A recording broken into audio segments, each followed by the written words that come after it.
कांग्रेस कार्यकर्ता आज प्रोटेस्ट कर रहे थे। कन्हैया कुमार के नेतृत्व में ये प्रोटेस्ट मुख्यमंत्री नीतीश कुमार के आवास पर घेराव करने वाला था, लेकिन तकरीबन 2.5 किलोमीटर पहले ही जो प्रोटेस्ट है उसे रोक दिया गया। कन्हैया कुमार को पुलिस ने हिरासत में लिया है, लेकिन उनके विंग की एक सक्रिय सदस्य हैं। क्या कहेंगे, प्रोटेस्ट ने तो यही दम तोड़ दिया।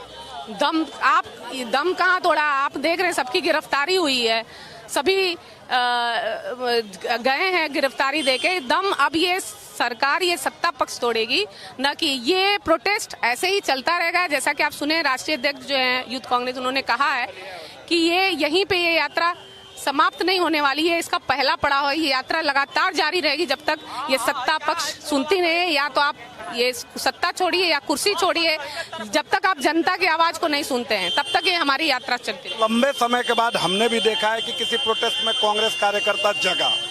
जी, बहुत इतने दिनों से चल रहा है, 26 दिनों से, 28 दिनों से ये यात्रा चल रही है। कांग्रेस के ही तो कार्यकर्ता चल रहे हैं, उन्हीं का सपोर्ट है। बशर्ते ये मुद्दा है यहाँ के लोगों का, बशर्ते ये मुद्दा है यहाँ की जनता का। बस हमारे शीर्ष नेतृत्व जो है, हमारे देश के पिछड़े वर्ग के, हमारे जो पीछे रह गए लोग हैं, उनकी बात करते हैं। इसलिए हमारा ये फर्ज बनता था और हमने इसलिए इसमें पूरा का पूरा योगदान दिया, क्योंकि हमारा बिहार प्रदेश जो है काफी पीछे रह गया। तो इसकी जो मेन समस्या थी पलायनवाद, इसमें हमारी पार्टी ने, हमारे कार्यकर्ताओं ने पूरा 2.5 किलोमीटर पहले ही आप लोगों को रोक दिया गया, क्यों आगे नहीं जा सकते? तो ये हमेशा की तरह ये यहाँ की गवर्नमेंट, ये सत्ता पक्ष हमेशा जो करती आई है, लाठीचार्ज, वाटर कैनन, जेल डालना, जेल में लोगों को डालना, तो वही प्रक्रिया आज भी अपनाई।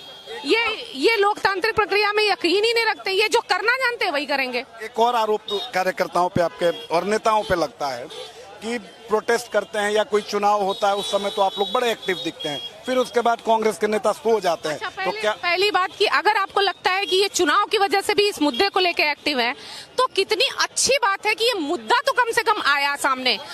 हम अगर कभी, हालांकि ये चुनाव का मुद्दा नहीं था, लेकिन फिर भी आप अगर ये एलिगेशन लगाते हैं तो फिर भी तो आप तो इस पे गौर करिए। आपके लिए ही तो ये मुद्दा, हम लोग इसको लेके चल रहे हैं कि सत्ता पक्ष गौर करे, तो आप गौर करिए, हमारे समस्या का समाधान हो जाएगा। कन्हैया कुमार के आने से पार्टी को कितना नयापन मिला? जी, कन्हैया कुमार तो पहले से पार्टी को एनएसयूआई के प्रभारी हैं, चूंकि एनएसयूआई यूथ कांग्रेस और मेन कांग्रेस इस यात्रा में चल रही है, तो एज ए प्रभारी होने के नाते वो इस यात्रा में वो भी थे। जैसे सारे प्रदेश अध्यक्ष और प्रभारी इस यात्रा को सपोर्ट कर रहे हैं, ऐसे कन्हैया कुमार जी भी थे। हाँ, आगे बेनिफिट मिलेगा, जरूर मिले।